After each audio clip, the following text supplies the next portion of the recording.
Morning students. आज दिनांक 17 जून 2021, class 11th, subject biology. आज का हमारा टॉपिक है बैक्टीरिया। आज हम जानेंगे कि बैक्टीरिया का स्ट्रक्चर क्या है और बैक्टीरिया के इकोनॉमिक इम्पोर्टेंस के बारे में भी हम चर्चा करेंगे। तो सबसे पहले बात करते हैं बच्चों, बैक्टीरिया का स्ट्रक्चर क्या होता है। देखिए, बैक्टीरिया मैंने आपको बताया था कि ये मोनेरा किंगडम का ऑर्गेनिज्म है, अति सूक्ष्म यानी कि बहुत छोटा और खुली आंखों से ना दिखाई देने वाला, और इसमें एक सेल यानी कि सेल मेम्ब्रेन भी प्रेजेंट होती है। साथ ही साथ सेल वॉल का भी इसमें उपस्थित होना एक स्पेशल कैरेक्टर है। तो जो बैक्टीरिया है इसको हम लोग हिंदी में जीवाणु कहते हैं। तो बैक्टीरिया जो है वो यूनिसेलुलर एक माइक्रोब है। इसको सूक्ष्मदर्शी की सहायता से देखा जा सकता है। ये हमारे चारों तरफ के वातावरण में उपस्थित रहते हैं। बैक्टीरिया के विषय में अध्ययन करने वाली शाखा को बैक्टीरियोलॉजी कहते हैं। बैक्टीरिया की खोज हॉलैंड के वैज्ञानिक एंटोनी वॉन ल्यूवेनहॉक ने सन 1676 ईस्वी में की थी। उन्होंने इसको एनिमलक्यूल्स नाम दिया, इसलिए इनको फादर ऑफ बैक्टीरियोलॉजी भी कहते हैं। किसको? एंटोनी वॉन ल्यूवेनहॉक को। सबसे पहले इन्हीं ने ही बैक्टीरिया की खोज की थी और जाना था कि इसका स्ट्रक्चर एक जो है बहुत ही यूनिक स्ट्रक्चर है। बैक्टीरिया शब्द का सर्वप्रथम प्रयोग एहरेनबर्ग ने किया था। बात करें अगर बैक्टीरिया का जो आकार है, उसमें उसके औसत माप है वो 0.5 से 1 म्यू तक होता है, और इसकी जो लंबाई है वो लगभग 2.0 से 5.0 म्यू तक होती है।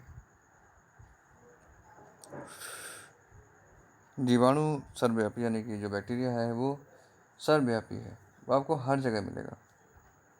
अच्छा, कुछ ऐसे स्थान पे मिलेगा जो गर्म होते हैं, और गर्म पानी में भी ये बैक्टीरिया मिल जाता है। इनको जो है कुछ स्ट्रेटोथर्मल जो बैक्टीरिया होते हैं वो भी प्रेजेंट होते हैं, जो गर्म पानी में भी जीवित रहते हैं। इन्होंने अपने आप को अडॉप्ट किया, अपने अंदर अडेप्टेशन लेके आए उस पानी के प्रति। तो थर्मल बैक्टीरिया होते हैं इस टाइप के। तो ये हर जगह व्याप्त हैं। ये जल, थल, हवा, धूल, मनुष्य में, जंतुओं में, सभी के शरीर में मिलते हैं।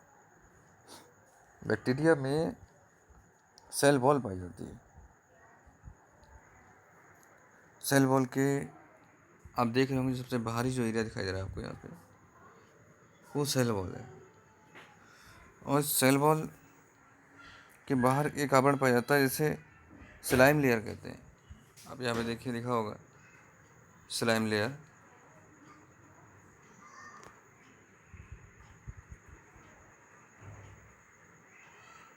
जो सेल वॉल होती है उसके बाहर भी एक जो है एक और लेयर पाई जाती है, जिसे स्लाइम लेयर कहा जाता है।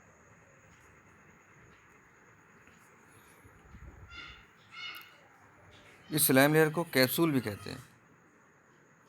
आपको कैप्सूल नज़र आ रहा होगा यहाँ पे। सेल वॉल के ठीक नीचे एक प्लाज्मा मेम्ब्रेन होती है। यह लिपोप्रोटीन की बनी होती है और एक अर्धपारगम्य झिल्ली होती है। अर्धपारगम्य मतलब चयनात्मक, यानी कि जो अणु इसके अंदर आने से उन्हीं अणुओं को जो है आने देगी। ठीक है, बॉडी सरफेस से ही जो है जो मॉलिक्यूल्स हैं वो एंटर कर सकते हैं। प्लाज्मा मेम्ब्रेन के भीतर साइटोप्लाज्म पाया जाता है। साइटोप्लाज्म में जल है, प्रोटीन है, एमिनो एसिड्स हैं, न्यूक्लिक अम्ल है, न्यूक्लिक एसिड है, कार्बोहाइड्रेट है, विटामिन्स आदि सब पाए जाते हैं। बैक्टीरियल सेल के भीतर साइटोप्लाज्म में मीसोसोम्स, आरएनए, राइबोसोम्स और न्यूक्लियोइड्स को मैंने आपको बता चुका हूँ। ये न्यूक्लियोइड्स क्या होता है, ये इनका डीएनए मटेरियल होता है। और प्लाज्मिड, बैक्टीरियल सेल में ही ये प्लाज्मिड पाया जाता है। एक एक्स्ट्रा क्रोमोसोमल स्ट्रक्चर होता है ये, और ये बहुत ज़्यादा इंपॉर्टेंट रोल प्ले करता है रिकॉम्बिनेंट डीएनए टेक्निक में। ये कभी आगे चर्चा इस पर करेंगे तो बताएंगे आपको इसमें। ये बहुत इंपॉर्टेंट है प्लाज्मिड। सर्कुलर, आप यहाँ पे देख रहे होंगे एक सर्कुलर जो डीएनए के रूप में है प्लाज्मिड आपका इसमें प्रेजेंट होता है, देख लीजिए।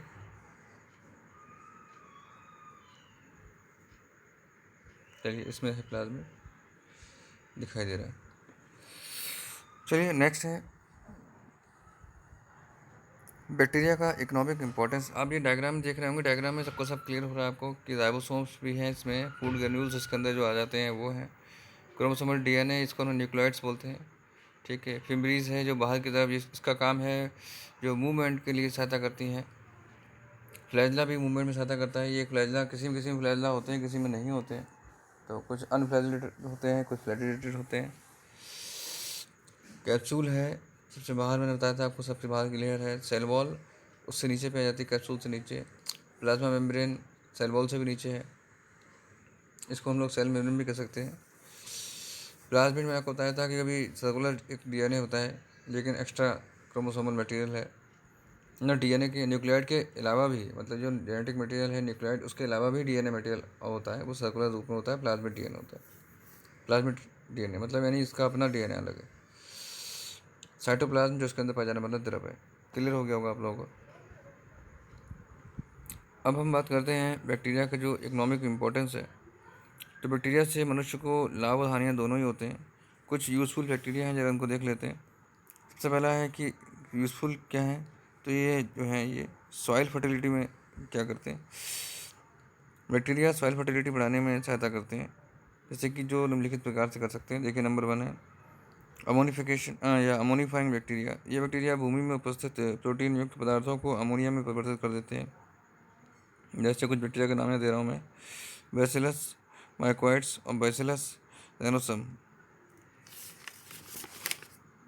उसके बाद दूसरा है नाइट्रोजन फिक्सेशन बैक्टीरिया या nitrogen fixative bacteria.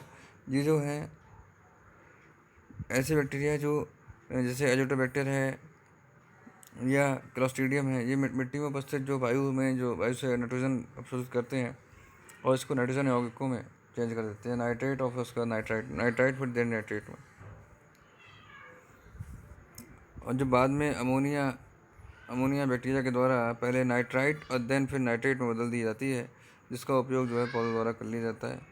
Leguminosae family के पौधे आदि की जड़ों में, जैसे मटर है, चना है, इनकी जड़ों में जो है पाई जाने वाली ग्रंथियों में राइजोबियम नामक बैक्टीरिया पाया जाता है, जो वायुमंडल से नाइट्रोजन को अवशोषित करके नाइट्रोजन की यौगिक बनाता है, यानी कि नाइट्रेट को उसमें करेगा। फिर है नाइट्रीफाइंग बैक्टीरिया, नाइट्रोसोमोनास, और जो अमोनिया को नाइट्राइट में चेंज करता है, और नाइट्रोबैक्टर है वो नाइट्राइट को जो है नाइट्रेट में चेंज कर देता है, जैसे मैंने आपको बताया था। अब हमारा दूसरा आता है पॉइंट कि ये तो हो गया हमारा जो है एग्रीकल्चर से, कि जो है हमारा सॉइल फर्टिलिटी में कितना फ़ायदेमंद है बैक्टीरिया। इसके बाद बताती है डेयरी इंडस्ट्री में क्या इसका उपयोग है। तो दूध से बनने वाले तथा दैनिक जीवन में उपयोग होने वाले अनेक पदार्थों, जैसे दही है, पनीर है, मट्ठा है, मक्खन है, आदि को बनाने में लैक्टिक एसिड बैक्टीरिया का प्रयोग किया जाता है। स्ट्रेप्टोकोकस लैक्टिस का उपयोग दही बनाने में, और लैक्टोबैसिलस लैक्टिस का उपयोग पनीर बनाने में किया जाता है।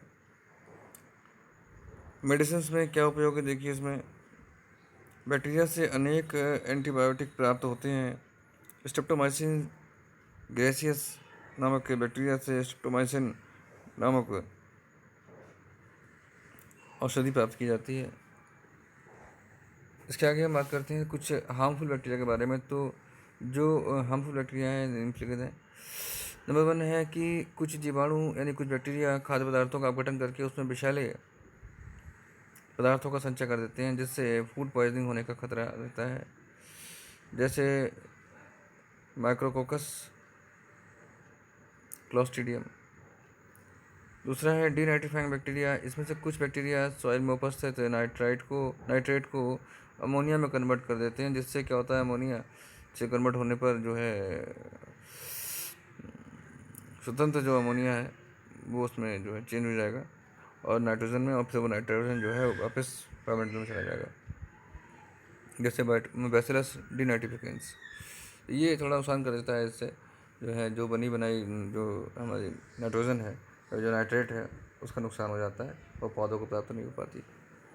तो इस प्रकार से बच्चों हम लोगों ने आज जाना कि क्या स्ट्रक्चर है बैक्टीरिया का और जो है इसके क्या क्या यूज़फुल इफ़ेक्ट हैं और क्या हार्मफुल हैं। चलिए, थैंक यू सो मच।